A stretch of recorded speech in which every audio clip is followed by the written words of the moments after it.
Assalamu alaikum, j'espère que vous allez bien. Aujourd'hui nous allons parler d'un pasteur que vous connaissez déjà. Elle affirme que le prophète Muhammad alayhi salatu salam n'a jamais accompli de miracle selon le Coran. Elle se base sur la sourate 29, verset 51. Dans le Coran, Mohammed est le seul prophète qui n'a jamais fait de miracle. Dans le Coran, le prophète Mohammed n'aurait fait aucun miracle. Au contraire, quand les personnes voulaient s'assurer qu'il était bien le prophète de Dieu, ils lui demandaient « alors montre-nous un miracle ». C'est alors qu'il disait « le Coran te suffit ». Contrairement à tous les autres prophètes, comme Ézéchiel qui a fait renaître des eaux desséchées, ou bien par exemple Élie qui a fait descendre du feu du ciel, ou encore Élisée et bien sûr Jésus qui a fait tellement... Que dit exactement la sourate 29, verset 51? Lisons. Ne leur suffit-il pas que nous ayons fait descendre sur toi le livre qu'on leur récite? Il y a assurément là une miséricorde et un rappel pour des gens qui croient.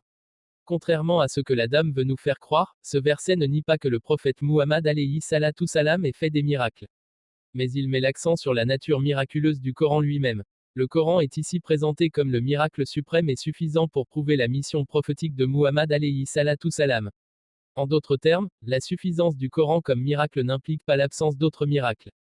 Mais alors, pourquoi le prophète Muhammad alayhi salatu salam refusait-il parfois de faire des miracles à la demande de certains?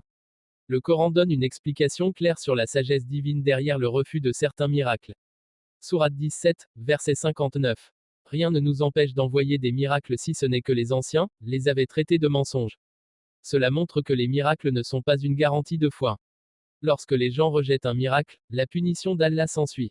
Or la miséricorde d'Allah voulait épargner la Mecque de ce châtiment immédiat. Et enfin le Coran et les hadiths authentiques mentionnent des miracles qui sont produits par la permission d'Allah, entre les mains du prophète alayhi salatu salam.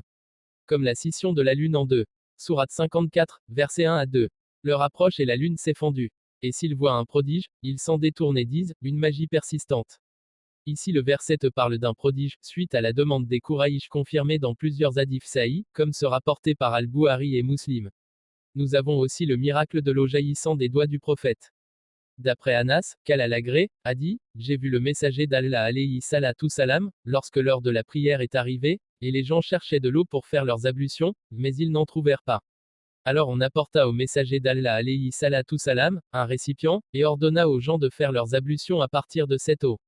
J'ai vu l'eau jaillir d'entre ses doigts, jusqu'à ce que tout le monde ait fait ses ablutions.